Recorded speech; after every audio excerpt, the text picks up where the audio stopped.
Welcome. Welcome, everyone. Please continue to get your food and continue to eat as we get started for this lunch endeavor.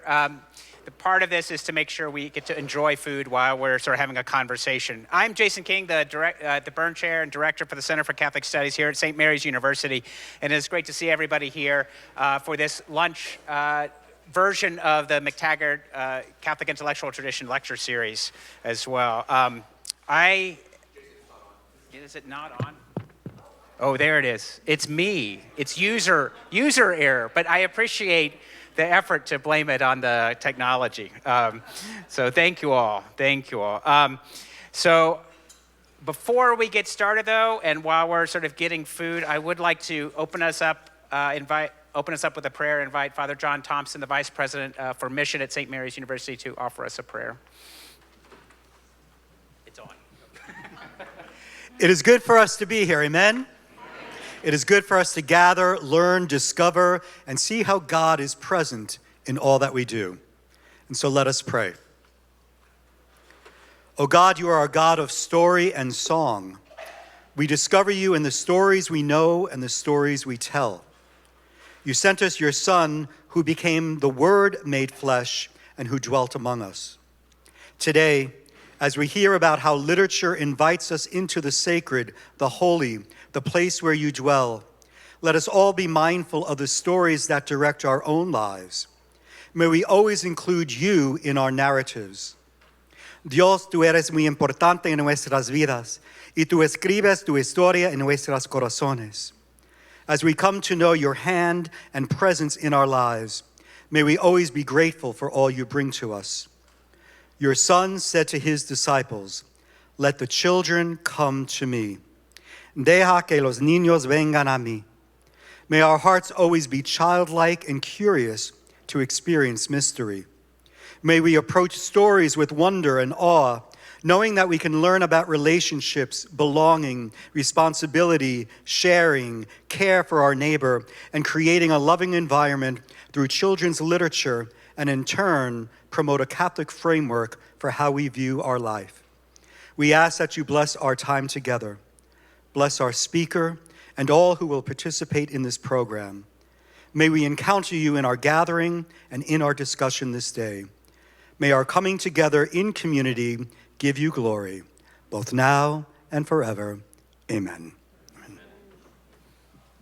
Thank you so very much.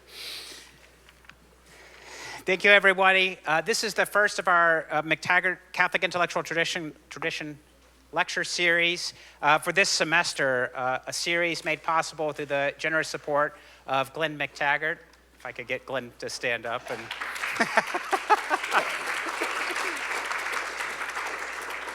you can thank him for the suggestion of Chick-fil-A sandwiches. Even more applause. Encore. Glenn and I were brainstorming about the lecture series and about how to make it better serve the sort of community, and came up with the idea of doing a lunch version of it and offering sort of food and, as I said, the sandwiches from our local sort of Chick-fil-A. So instead of a formal lecture today, we're going to be sharing a meal together and then having a conversation. The meal, I joke sometimes, is like Jesus' ministry. He did a lot of teaching while people were eating. So we are in good company. So here's how today is going to work. We'll begin with a conversation here between LuElla and myself. And then while you all are eating and finishing up, and please, all of the food, I would love it to be eaten. So there's also cookies and desserts over there as well. And if we wipe it out, that's wonderful, and we will order more sort of next time. So please do that. But then after a bit, as people sort of finish up eating and our conversation continues, we'll kind of open it up to the floor for questions and dialogue with the community sort of here. So it is supposed to be a kind of discussion that's happening. Today's event is also sort of recorded. It's part of the Center's podcast, Beyond the Lecture, where we interview and talk to guests and speakers on campus and have a kind of conversation to get a sense behind their ideas, their scholarship, and the person that's behind them, and then find a way to share it with the audience. It's my pleasure today to introduce our guest, Dr. LuElla D'Amico. Dr. D'Amico is an associate professor of English at the University of the Incarnate Word, right across the area here in San Antonio, where she coordinates the Women's and Gender Studies program. She earned her PhD in English from Oklahoma State University with a focus on 19th century American literature.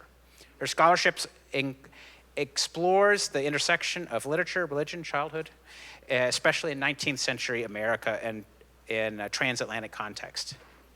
She has authored several books and is also an active public writer, appearing in places such as America, Church Life Journal, Christian Scholars Review.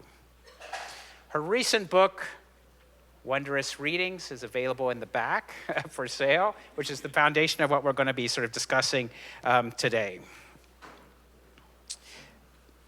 Before I go any further, let me just say one or two more words of welcome to people. I would like to welcome President Winston Aravelis on campus, or he's here for the lecture, there as well.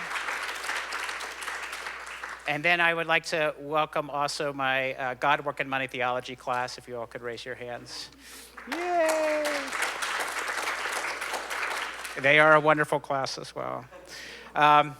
So let's get started with Catholic Imagination, Children's Literature, and Formation. Please welcome Dr. LuElla. Hi, everyone. So happy to be here. Thank you. I wanted to start off with perhaps the easy question, and the question that was going around on our Instagram reel yesterday. What's your favorite children's book? I feel like you say it's easy, but then whenever you ask anyone their favorite, they're always going to be like, oh, but there are so many others. So I actually have thought about this one a lot because I've been writing this book for a while, and then I have like 5,000 books that I think of that I love. So I'm going to tell you two books that I really like. My book is set up so in every chapter I talk about a picture book and a chapter book. So two books that I really love are Goodnight Moon as a picture book. I don't know if anyone remembers that one, but it's got the little bunny, and you might remember the illustration that has right at the cover. It's like green and red and yellow and blue, and the little bunny is just getting ready for bed. And there aren't that many words in it, but it's just him looking around his room and noticing every single object.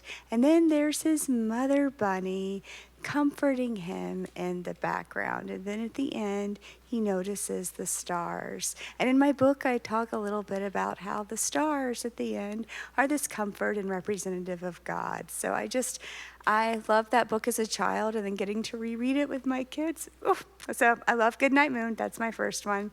The second one is The Secret Garden. I don't know if anyone has read this one by Frances Hodgson Burnett. So Dr. King mentioned that I study 19th century women's writing. I do transatlantic literature. Wuthering Heights just came out. Has anyone? No, so I have not seen the movie. I'm going to see it. I don't know. It could be very cringe, but I'm going to see the movie anyway because I love that type of literature. And I feel like The Secret Garden kind of prepares you for that in some way. There's like this little orphan, unloved girl, and she goes to live, and she's not nice, right? But she goes to live in this big manor that's a little bit mysterious, and there's this older uncle that she eventually learns to hey, maybe you could be a bit nicer.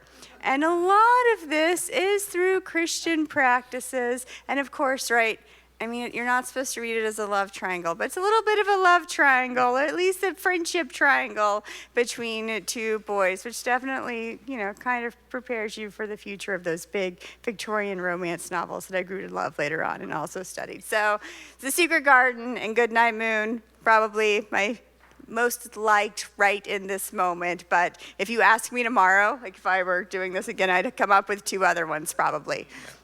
When we get to the question session, you can also comment on your favorite children's book. Tell me the ones you love, because I'm always like, I will read those next. Or, yes, I love them too. I have to share this because this is one of my favorite kids' books, which was Shark versus Train. It was this delightful book that I enjoyed more than my kids, but it was this competition between a shark and a train. Who was better at things? Who was better at the high dive? Who was better at a lemonade stand? Well, of course, the train's better because the lemonade gets watered down and the shark's underwater. And it was this escalating series of competitions till they were jumping on on motorcycles to see who could jump the furthest. And then the book pans out, and it's two brothers that are playing. One's playing with a shark, and one's playing with a train, and they're doing these crazy kind of escalation sort of pieces. And then the very last page is the shark and the train by themselves, and they say, well, who won? And it just reminded me of my brothers. I feel like this is my kids every single day. They are 10 and 11, and there's a lot of shark versus train going on in my house every day. One of the things that I really like about the book is this sort of reading of the literature of these stories with a kind of Catholic framework. And they're not, and you make note of this, like these are not necessarily explicitly Catholic or explicitly sort of religious, and yet you sort of read them in that lens. So can you talk a little bit about that relationship between the books and the sort of Catholic framework that you use to sort of read them, and how do you sort of differentiate? I don't know, how do you sort of distinguish which books fit and which books don't? Yeah, so I thought about which books to choose for my book. So my book is called Wondrous Reading, and then the subtitle is Encountering the Catholic Faith in Children's Literature. So you kind of have a decision to make, or I had a decision to make. Do I just include books about, and I do, I read these types of books with my children, like, do I just include books about saints? So like, there's this book that I read recently with my kids about Dorothy Day, and it's a fine book that taught my kids about Dorothy Day. I don't remember the author or anything. It's fine. They learned about the Chicago Fire, things like that. But that's a much different book than Goodnight Moon. And I think there's this like instructive quality of certain books that's good for like catechesis, right? That's good for teaching your kids things. And I'm sure some of you may have read some of those books. And then there's books that are beautiful. There's books that ask questions, and books that we kind of remember and are kind of in this sort of middle ground of like, when I'm thinking of Mary Lennox in The Secret Garden, like she's kind of an awful kid in that book. Like you read The Secret Garden in the beginning and she's not Dorothy Day, where you're like, yes, right? Like, automatically, right? You should rise to sainthood and be like her. Instead, you're like, ugh, she's kind of like my 10-year-old sometimes when she tantrums. I'm just gonna, and like me, like I was a little bit tantrumy sometimes, right? And like all of us. And we need those books to ask those questions. At the same time, I think if you go too doctrinally, just sort of like you're reading a book and like this has nothing that's good, true, or beautiful, like that's not going to fit. So I tried to choose books that were very popular, that people in public schools would read, people in private schools, people at home schools would all know them. You would read this, you're like, oh, this makes sense. And also to introduce some that maybe you might not know. So some of the ones that I chose were the Magic Tree House, Goodnight Moon is one, Wind in the Willows, and also some other ones, like there's one called Cecilia's Magical Mission that takes place in San Antonio. It's so good, and it's a directly Catholic book. Oh, it's great. So I'm like, if I get you with some of these ones that are just like, oh, I love them, I know they're good, true, and beautiful, and also just a couple of others that you might be like, oh, I might be interested to read this. So that was my bar. Is it something where you can have those moral discussions that's going to lead you to the faith in some way? But also, not, there are some books we know that are just like, no, this is not leading us toward God. That's great. It made me think, I asked that question partly because of some of my own thinking on this. Two books that came to mind that I've wrestled with for a while was Philip Pullman's The Golden Compass, The Subtle Knife, The Amber Spyglass. If you've seen these, there was a movie. It wasn't very good, but there was a TV series that was supposed to be a lot better. And it's written by an atheist who was kind of trying to write up the opposite of Narnia, a kind of paradise lost where Satan's the good guy and God's the bad guy. But then he gets to the end of the story and he's like, well, what saves the world? Sacrificial love with the help of grace. And grace is an explicit term that I use. And I'm like, that seems odd to me that you're not Christian and advocating for these things. And the other one, which I'm just kind of advocating as well for my sci-fi friends in the room, is this story called Gideon the Ninth, which was about necromancer magicians in a haunted castle in outer space, which is the bizarrest thing. But what saves at the end is this kind of willingness of Gideon to kind of sacrifice herself to save those that are around here. So it really turns on love and sacrifice there. So these unexpected places where you find, really unexpected places where you seem to find these things that are beautiful and gentle and humane. Yeah, I think we can pretend that our children or young people or adults in general aren't going to encounter the things of this world. But instead, we ought to try to look at the things of this world and say, where can you find the good, true, and beautiful in them? I think too often we look to the writers themselves, and we should be looking to us as readers, as interpreters, and be able to see perhaps like this is where it is. Because Catholic means universal. God has created all of this, and sometimes they may not realize that this is coming from God, that there is a self-sacrificial lens in it. This is a way that a Catholic would read it.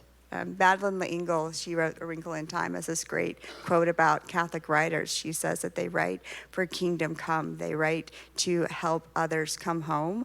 But I think sometimes as Catholic readers, we ought to be reading for kingdom come too. We ought to be looking at the stories, like how can we help ourselves come home? And it sounds like that's what you're doing with those stories. That's a great quote, reading for the kingdom come. And this is related, but it's a different point that you make in your book, which is that there's things about reading that kind of expand your world in the way that you think about it or in the way that you act. In sociology, sometimes these are called like frames and scripts, that it sort of expands your world. And I thought that connected with me because when I read just because I love to read, but what I found subsequent to that was this sort of expanded world that I had that I didn't know about. So you hinted this and suggested this as sort of the value of reading. So I don't know if you can sort of talk about it, especially for like young kid reading as well, or the parent-kid reading together. Yeah. So when we read together, like we're choosing the stories that we want our children to be formed by, and these become the stories that children model themselves after.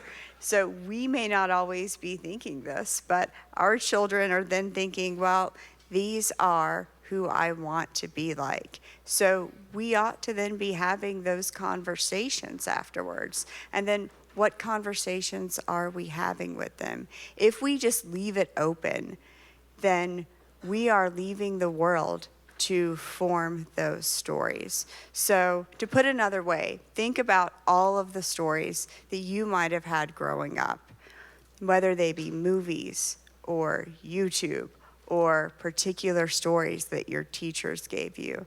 How often did someone say, okay, well, where did you see God in that story? How did your religious development come through in that story? If those questions are never asked, if we never take the time to just sit there and develop together and think about those models in those ways, then how are we to expect when children just become adults, right? At 18, it just clicks that they know those answers. So I think it's really important as we're sitting there and reading with our kids, just to pause. It doesn't have to be like huge questions, but to say, hey, what do you think about that character? Are they acting rightly? Are they acting justly? Is Mary Lennox acting kind of terribly? Just to have those little pauses of questions. Those moments matter, because if you aren't doing that, then certainly the world is going to do that for you. When my daughter was young, she was avidly into princesses, which she confesses with guilt these days. But my daughter is getting the same way. It makes me sad. She's like, I don't like Frozen as much now. I'm like, oh. Yeah. But we would read princesses and Barbie stuff and Barbie princesses stuff and this sort of cavalcade of shows, which she. My daughter still loves Barbie now. Yeah. Full on Barbie. And there was this period. This is a tangent, but there was this period of like 3D Barbie movies. I don't know that. I know a lot of them. So if you ever want to talk, let me know. But she was reading those, and then for some one day we let her choose the books, and she picked out the kids' picture Bible, and there was a story of like Samson and Delilah, and they were showing like the dance, like the beauty of Delilah. But then I was explaining the story, and she had this like, wait, she's like, she's beautiful. I'm like, yeah, but she's not nice. And I'm like, yeah, that's correct. She's like, Snow White's mom. Yes. And it was this kind of, I saw her and like trying to figure out the categories that she was working with. For her, goodness and beauty and kindness all went together. And here was something that disrupted that. And then she needed some way to sort of classify what was sort of going on. And that sort of complicated the world a little bit, that you can have like beauty and kindness on different sides of that dynamic. And I just thought that, I hold on to that because it was so formative for me. I don't know if she remembers it or not, but. Yeah.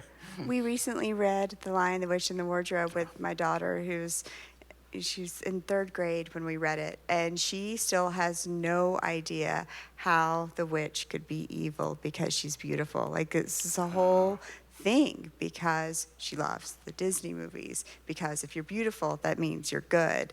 And so I know this means in the future, we just need to reread the story. It means that developmentally, she's not quite ready for it yet, because right now, all the scripts are, if you're beautiful, you're good. And so we just have to revisit it. But I think if you're not having those conversations, or you're not paying attention, then you just sort of leave it be. So I do think it's important to keep revisiting and thinking and noticing. Yeah, that's, so I want to, there's something, and this was not a question on here, but there's something about the joy and wonder of reading, and it teaches. But I worry when it gets to like catechetical, like in some ways you want to hold on to the joy and the beauty, even though it's teaching. But if you get too focused on the teaching, then something is sort of lost there. Yeah, so I do think there are spaces when I make sure that reading is just for fun. So there's a study, so, like, I feel like maybe this is getting a little bit unjoyful, but. No, I like studies. Studies are exciting. Okay. So there's a scholastic study that I found so surprising, but it may make sense to many of you who, I don't know if all of you are like me, where you're like, rah, rah, books. Some of you may be, and some of you are like, give me the Netflix. Okay, but there's a study that talks about when people lose their love of reading, and it is about 5th grade. Can I ask a question of the audience? Okay. Yeah. So why do you think that it might be around the age of 5th grade that suddenly kids begin to lose their love of reading? Any idea? It seemed like I was amazed by this, but it made perfect sense to me afterwards. Any idea? It's something to do with schools.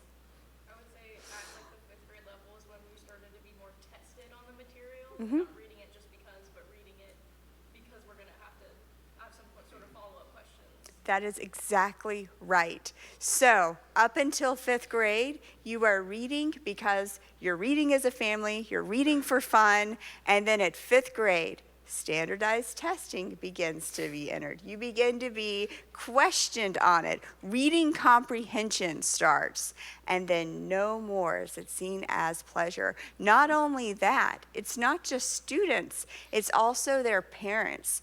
Parents begin to stop reading to their kids. And here's a startling statistic. 87% of children wish their parents would continue to read to them after 5th grade. And most parents stop because kids have learned to read, and so testing has begun, and so the reading declines. This communal practice that everyone used, the good night moons, right? The pinkaliciouses, like just getting together. This pleasure reading becomes testable. It becomes about schooling. And I think the imaginative practices that we used to love becomes like, oh, that's school, but I go home and I watch Netflix, right? That's what I do. That's what I do for fun. But I used to have this other fun activity I did with my parents. But my parents see this now as school too. So ideally, though, we would have a little bit of both. So I certainly have books. I'm reading a book now, the Wayside, what is it, the Sideways Stories from Wayside School. I'm just reading that with my kids. Like, we're just like, we read Little Women for a while, and it was sometimes fun, and sometimes, like, my son looked like he might kill me. I'm just going to be honest. We're going to revisit that again in the future, so that I was like, we're going to read something fun. So I'm not asking any major questions right now, and maybe it'll come up. Maybe some great question will come up, but that's where we are right now. You have to do some of both. Yeah, this was kind of anticipating the next question about what happens in school where we kind of lose those pieces. And you want reading such a powerful thing to shape our imaginations and our thoughts and our thinkings, and it's such a joy. So it's so essential. So you see why the emphasis is on testing and ensuring people don't fall sort of behind, and yet when it like kind of sucks the joy out of it as well. And to me, it has that, when you start to set those benchmarks external to you, that you run into sort of issues, like they could be decent feedback, but when they're your markers on it, somehow that sucks the joy out of it. I have a Kindle, and it's like, you've read X number of days, and then I'm like trying to read to preserve a streak, and I'm like, what? Why do I care? Because Kindle told me to care. Yeah. So there's something odd about that. So do you have any thoughts? Like, how would you preserve that sort of joy? I mean, some of it seems to be like, I'll keep reading as a family and reading together. Yeah. And reading for fun, but. And that's hard, because another thing that happens, and I've noticed this because I have kids who've started a lot of extracurriculars, right? So it becomes something that you have to decide to value. And that is so hard, because it's a value for the sake of valuing the contemplative life, which is something that as Catholics, we talk about how we care so much about, but then we have the check marks, right? Like, we want to get our kids in sports. My daughter's in dance, my son's in Boy Scouts, and that takes up so many hours of our day. And then I'm like, okay, but when you come home, we're still going to read a book. Like, I have to make sure that this is part of the life and the culture of our family as much as those other things. And that's a habit. It's not necessarily an easy thing. As much as it's a hard thing sometimes to drive across town to get my son to his soccer game, it's a habit that becomes part of the liturgy, right? The cosmos, the ecology of our family. But it's something, if we are going to say that we value it, then we have to make sure that we actually make time for it, rather than just sort of, well, this is now for school. The extracurricular stuff, the fun stuff, right, is now something else. It's now no longer reading. Now we'll just watch a TV show. It is about just making the time. And making sure it's cozy, right? I talk a lot about, like, maybe you can make a little reading nook. And I do a lot of reading in the car, too. Like, we just listen to audiobooks because we do drive all over town now for extracurriculars. Like, we are deep into, like, some fun Nancy Drews in between, like, one place to another. And I feel like it doesn't always have to be, like, now you are, like, deep into, like, doing the perfect thing. Whenever I go and take my kids to get haircuts, they have to take a book with them and that sort of stuff. Yeah. You just made me think of something. One of the tricks about like exercising, they say make it easy, like, you know, put your stuff out, like don't have to sort of sort through things. But I think that's one of the tricks too. My wife has, you know, she has the Kindle on her phone, and so for a long time I didn't realize she was like always like this. I'm like, what are you doing? And she was like reading, and I found out, you know, when I forget, I had to borrow her Kindle for something, and there was like thousands of books on there because she had been reading, but not using on the Kindle. But it was just kind of like, oh, I'm just going to sit here. I'm in line for the grocery store, and something about it made it easy and comfortable and joyful and nourishing to make that time. So that's good. This is something you allude to in the book. So, but I'm pressing it. Is that there's a suggestion that the decline in reading is connected to a decline in faith. Can you say a little bit more about that and how far you're willing to push it? So reading is like prayer. And I'm not just saying this as if like I'm going to go back to another statistic. I'm sorry. I love stats. So reading enacts the same part of our brain that meditation and prayer does. So when you're lost in a book and you reach that state of flow, you have the same parts of your brain that are activated when you are engaging in the prayer life. So I think when we give up reading, we stop training our brains towards silence, toward prayer. And I think that we have sort of forgotten that that was just sort of this one way, sort of externally, not realizing it, that we were silent, that we weren't being advertised to, that we weren't in a room with 5,000 other things happening, that we were just together training ourselves to be quiet, to listen. And not just that, to listen to the story of someone else, to sit there just really involved in someone else's plight, whatever that is. Because a lot of our, just thinking about the way my brain works, I spend a lot of time thinking about myself. I wish I was a better person. I'm like, so after this talk, I'm sure I'll be like, oh, I really wish I would have said this or that, or like, how did my conversation with this person go?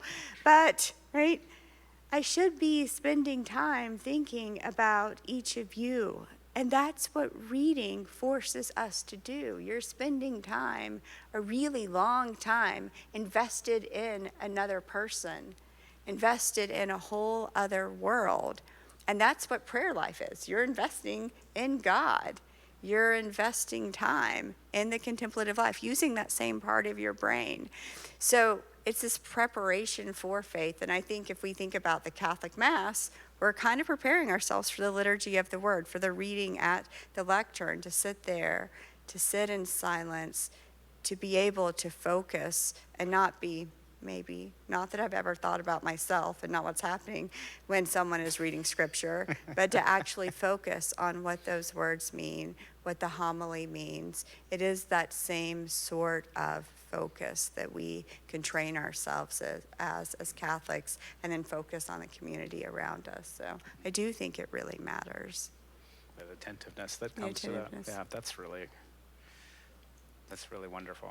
Yeah, I'm thinking both audiobooks, which is a kind of a slightly different genre, but that complements it the sort does. of reading that I have, and then that training that happens at Mass. And I do find now, I'm spend too much time on my phone, that sort of deterioration of the ability to pay attention and even to sort of hold my attention on books and stuff that I enjoy. It's really, even like TV shows now sometimes become a little bit too long, and that's a sad state of how we're formed by those sort of immediate short-term practices. Yeah. I don't know if you've seen the way that a lot of movies and TV shows are set up now, the way the scripts have changed. Now they have to announce what they're doing. In fact, I forget which new Ben Affleck movie it is, but Ben Affleck and Matt Damon were complaining about some new movie because they had to do quick rewrites, because now in shows they have to tell you what they're doing because they know that you will be looking at your phone and doing something else. So they're going to explain to you what it is they are doing because they know you're not paying attention to the screen in front of you. So they'll be like, and now I am picking up my mug and drinking from it, and now I'm putting it down, and now there's a robber coming in the room, because they know you're not paying attention to what's going on. That is how much of a contemplative life that we've lost. So reading and immersing ourselves in a story, even if it's an audiobook, which I think the Catholic both and is fine. You can listen to audiobooks, you can read regular books. I prefer that you do both a little bit. It trains your brain in different ways. But it does. It helps with just thinking about one person, paying attention to some other story, and then hopefully attuning yourself to God, being open to God. Good. I'm going to ask one more question, and then I want to open it up a little bit to the audience. So work on your questions or your favorite books to share. And this is maybe indulgent, but you talk about sort of parents and kids reading together, and this makes me think of Mr. Rogers. So this dates me, but how many people know Mr. Rogers? Well, okay, so.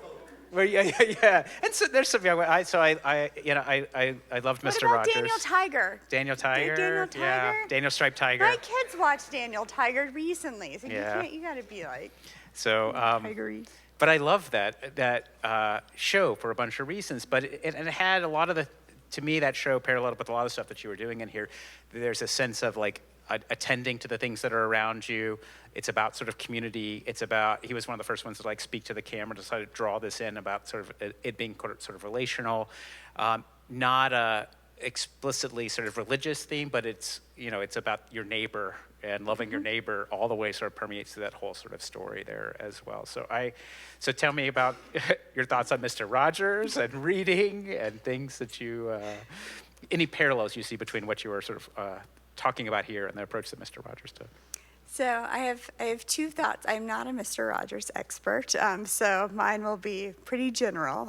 But I do remember this quote from Mr. Rogers, and I'm going to get wrong, so feel free to correct me, that holiness attention is close to holiness. Is that close to what he said? Yeah. Yes, and so I do think that attention brings us closer to being holy. That if we can just sustain our attention for a while, not be flitting from thing to thing to thing, because I often wonder, like, who is grabbing my attention now? If I'm just on the highway or if I'm just in my house, how often do I hear, like, and this is just a personal pet peeve, but I'll be like having the TV on in the background, and then I don't know if it's just my ads, but they just come blaring suddenly. Like, suddenly these ads are so much louder than anything else, and it grabs my attention. Like, suddenly, like, whatever it is, the advertisers are there. That's what's grabbing the attention. And then, like, if we're talking about kids, this is happening to me as an adult with a PhD, but my kids are constantly talking about the things that are grabbing their attention, and we just don't notice it. It's like the white noise of our lives, but those end up becoming the scripts. That's what we model ourselves by. So I think that's certainly one thing. The other thing is the neighborhood part. Who is closest to us? Are we building a community that we want to build? Are those the people around us that we want to grab our attention? Are we building a holy community right together? Can we do that in the ways that we want? So reading is certainly one way I think we can get holy attention together, gathered around something that we care about, and create a spiritual life geared toward sanctification, geared toward holiness. Yeah, it's good. Like the show opens, right, with him, that sort of transition of coming in and the change of the sweater and the change of the shoes, and it's this sort of slow walk with the blinking yellow light to kind of like slow the pace down on that whole sort of thing, and sort of attend to the pieces that were there. It's such a, go back and watching that show as an adult, not as a kid, like, you start to pay attention to all these other elements that were really formative in how to live and how to think about other people as well. And the neighborhood one I always love, because it's, if you visit those shows again, sorry for this indulgence, but I did work on this, and so there's a chance to sort of talk about this, which is when you went into the neighborhood of make-believe, that's where all the problems were. And there was a way to imagine problems and see people helping you out and problem solving. But then when you came into the regular neighborhood, that's where everybody was nice and friendly and compassionate. And so he had this way to imagine a good and kind world, but also imagine how you might sort of wrestle with problems in a community that's thriving. So, and I just think, like, this is connected back to your stories. Like, the stories they like, it's joyful and beautiful, but also how to, like, kind of live and contend with things that are around you. Like, even Goodnight Moon, which I love, is also a story about trying to get your kids to sleep. Yes, yeah. We pretend that children's stories are these sort of perfect things, and we pretend sometimes that children are perfect, especially if we haven't maybe been around children for a while. But they're not, and they're wrestling with really difficult things, and I think we sometimes don't want to talk to them about these things. And I really think that this is one of the reasons why children and young adults leave the church, because we are scared about talking about these difficult things. So if we have something where we can say, hey, maybe we're not talking about your problem, but we're talking about this other person, and we've spent some time in their world, in their moral life, in their mindset, maybe we can talk about that. Maybe we can make believe together in this neighborhood. Maybe this can lead us around at some point to talking about the things that you're really struggling with. Maybe we can make believe in this imaginative life.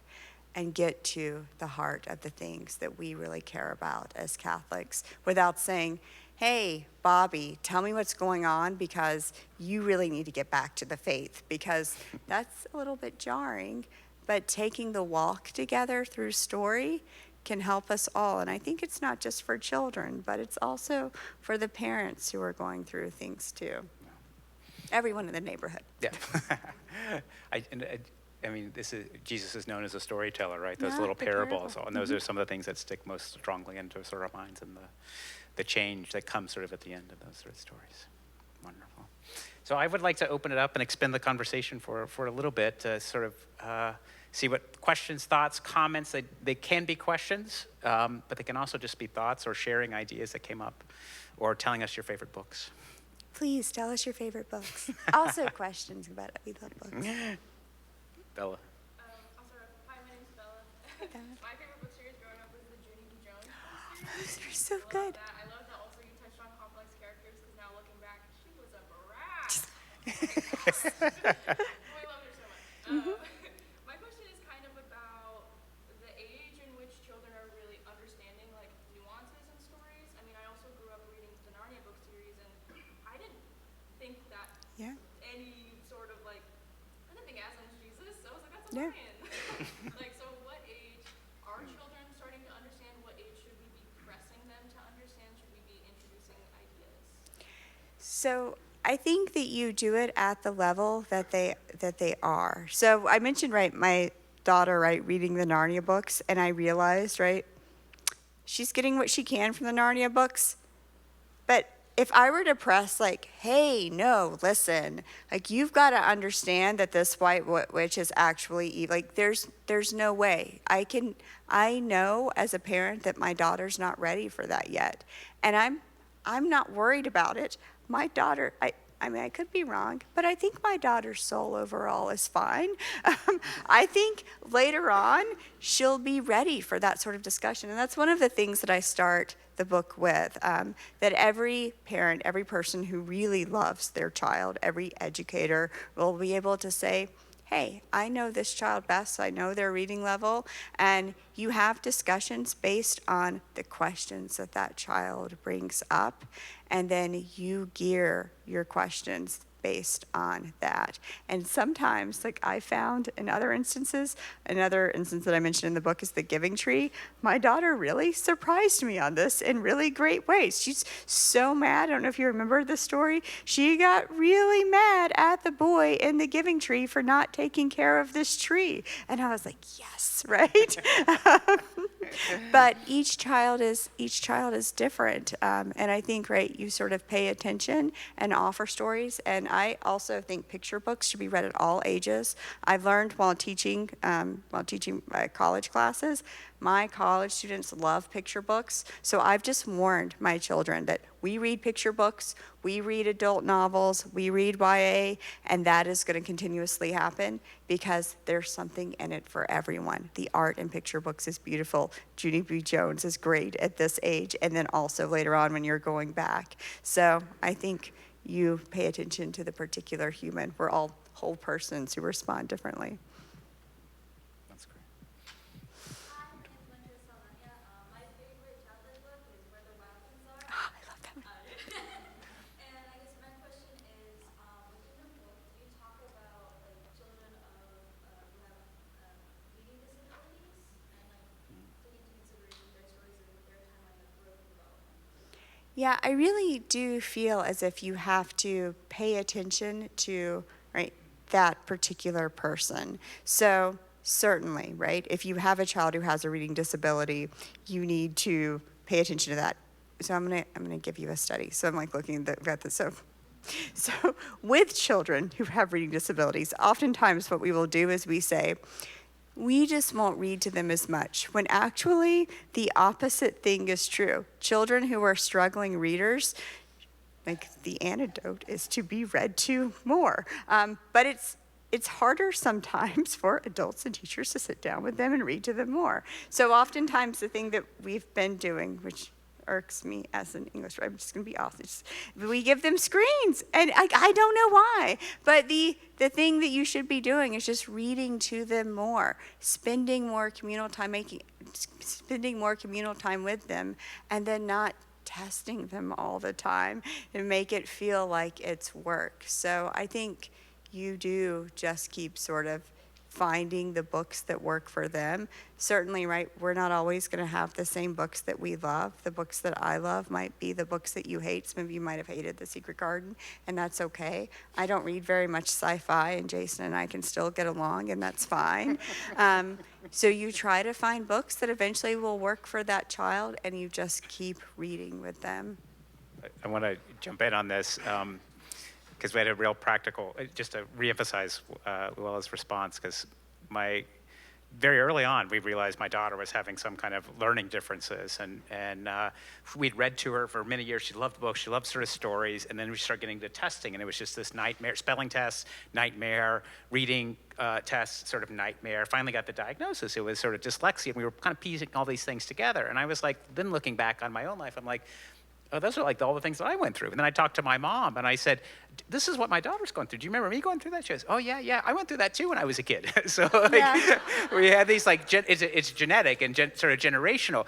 And there was this long thing. So we had all this kind of support. We kept on sort of reading. And now she's out of college, and her books, like when we get to the beach, she's constantly reading, and her books are now like 6, 7. She's like, I don't like any books under 500 pages. Like, so it is this, but because it does slow you down, but that sort of joy and that love of stories, you can work on it, and then the mechanics, you'll find workarounds for the mechanics, and then you can sort of return to that joy if you're not like totally defeated by the testing at times there as well. I'm gonna add a story. So my daughter's a struggling reader, and I was afraid to shoot. So, and she's not done well recently on standardized testing. And in fact, she's tricked her because she likes reading, and she thinks she's very good at it, everyone. But she's like bombing the standardized testing, and she keeps saying, no, but I'm a great reader. I'm the best reader in the class. My mom's an English professor. I'm the best reader. I love Anne of Green Gables. No one has read Anne of Green Gables, and I have read Anne of Green Gables, and I am in the 4th grade. I am so smart at this. But she cannot spell it. Like, she cannot write like her. Like, it is, I love her. But she is a great reader. She loves reading. It's not like she will pick up a book, she will read it, she struggles through it, and for her, it is about the pleasure of reading. And I don't know what will happen in the future, but her teachers encourage her, I encourage her. She's going to tutoring, and she has no idea why she's in tutoring. But every day we take her to the tutoring, and hopefully one day she'll get the standardized test right. We're like, it's just like, you're just learning how to take a test. So I don't have the success story later on, but I do know that she is, in her mind, the best reader in the class, and she's read Anne of Green Gables, and no one else in that class has. So I don't know what will happen in the future, though. Glenn. To what extent do you think social media has affected the interest of children in reading, and what's the best way to reform or correct that phenomenon? So for Lent, I asked my children what took them away from the Lord. And my daughter has given up YouTube, and I would like to report that my son has, and that yesterday, one of the fights they had was that my son tried to watch YouTube in front of my daughter because he's going to get himself down to 15 minutes a day. And that resulted in a big fight because he tried to watch it in front of her. And then we talked to him about whether this was godly, and he turned off the YouTube. So I would say that in all families, including my own, that it's a struggle, that is where the advertising comes in. And especially right now, it's the shorts. Like, they are so brief, and they suck your attention span, and it's really hard not to watch them. And my son he's different from my daughter. He has read all the Harry Potter books. He is he is off the charts in all the tests. He reads all the time, but still, the social media distraction is so very difficult on every single kid. And I think that we ought to, my kids go to a school where there's no phones allowed, no social media allowed, and I wish that we would do something to make sure that kids don't have access to that until much later. I don't know what we could do, but I think, right, this is something that should start, at least if we could, right, at home, right, in our parishes, talk about reading, book clubs, things like that, to begin at least talking about the contemplative life and adding to the stories. I don't know if you can ever take it away, but at least do the both and, where you say, hey, right, sure, you like this, but there's also this other part of your brain that once you get into flow, I don't know, I just love it so much, that maybe you can love this too, and sort of walk with them through that. But it is, right, I think that is the elephant in the room.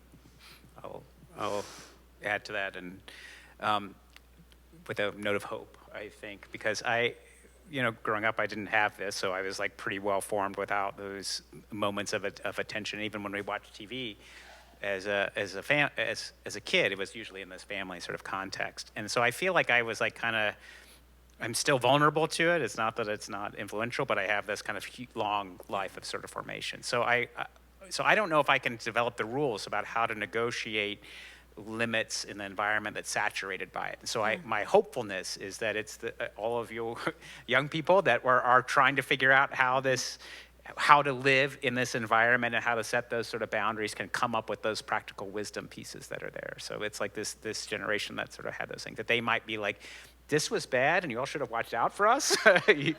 So, but here's the practices that sort of work, and we know this from experience, and we can sort of hand those sort of down. So that's my hopeful piece that I have there. I feel like my background was so protected in that sense that I'm well, just turn it off. What's the big deal? And I know that's naive, especially when I'm scrolling on my Instagram reel. So as well. We are really short on time, so I'll let Betsy get the last. Okay. One last question if a student wants it. All right, we'll give it to Betsy. I look like a student right now. I thought you were a student. No, so I have a 7.5-year-old daughter. So this is one interesting thing we did is we let her have Roblox, but we're really controlling, right, oversight. Yeah. One of the ways we did that is we made all of it in Spanish. My daughter doesn't speak Spanish. We figured that'd slow her down. And now she's learned some random Spanish vocabulary. So I'm not sure if that's a win or a success story or me needing to watch out for my kid. I'm kind of curious what some of your least favorite books have been as you're thinking about wondrous reading and thinking of this lens through which you can view reading, and whether that's at the child book level or as we go up.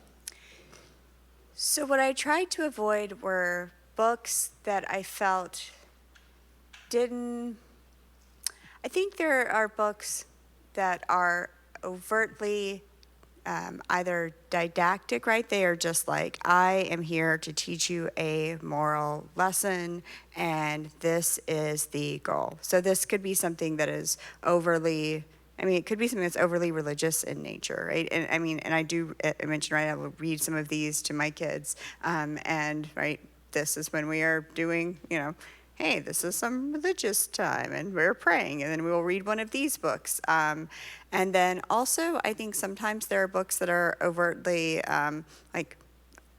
didactic in another sense, teaching you in another sense, overtly political in nature. And so I feel like those are also in either direction, right? If it's a book about this is praising Donald Trump, or this is praising Joe Biden, right? I feel like that's not trying to get you to the good, the true, or the beautiful.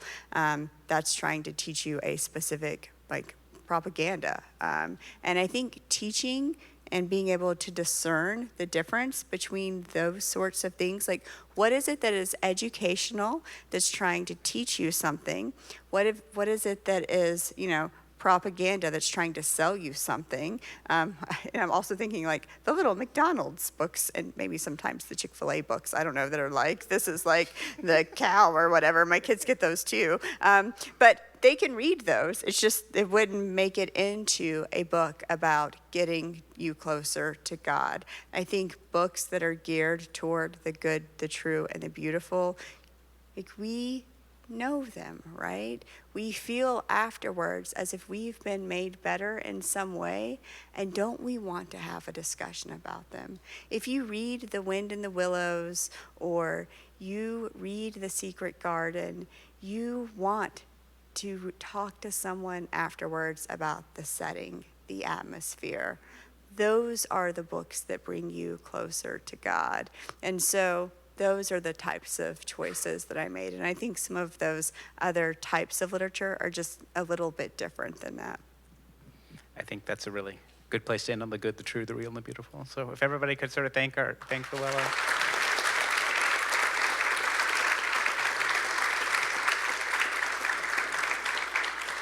Thanks, everybody. Please, if there's food left over, take it with you. I'm sure LuElla will hang out a little bit if you want to sort of have a conversation. Otherwise, please have a good day, and we'll see you all sort of next time.